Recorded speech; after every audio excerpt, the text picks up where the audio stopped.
رہنما M Q M خالد مقبول صدیقی نے کہا ہے کہ پاکستان بچانا ہے تو پاکستان ان کے حوالے کرنا ہوگا جنہوں نے پاکستان بنایا تھا۔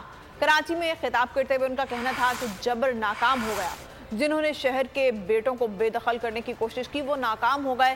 انہوں نے کہا اپنی قوم کو ظلم سے بچانے کی بات کرنا تعصب نہیں ہے، ظلم پر قوم کا ساتھ دینا تعصب ہے۔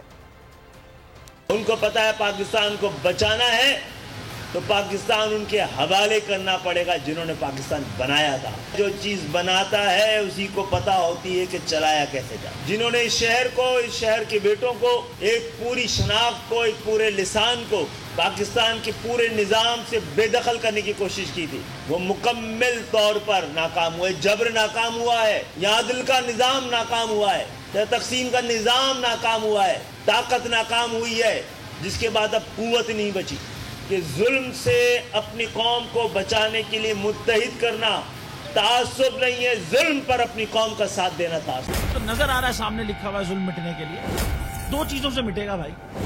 ایک عدل کی کرسی پہ جو لوگ بیٹھتے ہیں نا، وہ عدل کے حساب سے فیصلے کرنے لگے، دوسرا قوم نکل کھڑی ہے اس ظلم کے خلاف، تو ظلم ختم ہو جائے گا۔ یا ان دونوں میں سے کوئی ایک چیز ہو جائے یا دونوں ہو جائے۔ اگر 420 کا مقدمہ تھا، اس وقت عدلیہ میں جو لوگ بیٹھے ہوئے کیس دیکھ رہے تھے وہ پوچھتے نا یار چیٹ ہوا کون ہے؟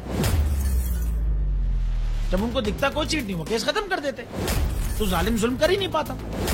9 ججز نے نوٹ بیفور کیا میرے کیس کو، یار 1.5 سال چلا، شخصی ضمانت کا کیس، سیم کیس اسلام آباد میں کر دیا۔ ایک ہی الزام پہ 2 کیس ہو نہیں سکتے بھائی، مطلب 60 دن کا وقت ہوتا ہے، 102 دن کے بعد میں جیت گیا، کیس بری ہو گیا، 102 دن کے بعد اپیل فائل کی، ایکسپٹ کر لی، نہیں کرتے نا ایکسپٹ، ختم ہو جاتا نا ظلم یار۔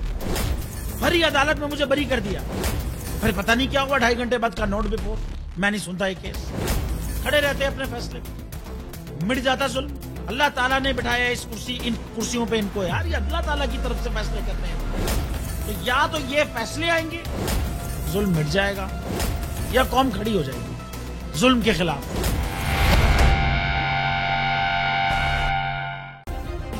سبسکرائب کریں اور بیل دبائیں تاکہ کوئی خبر رہ نہ جائے۔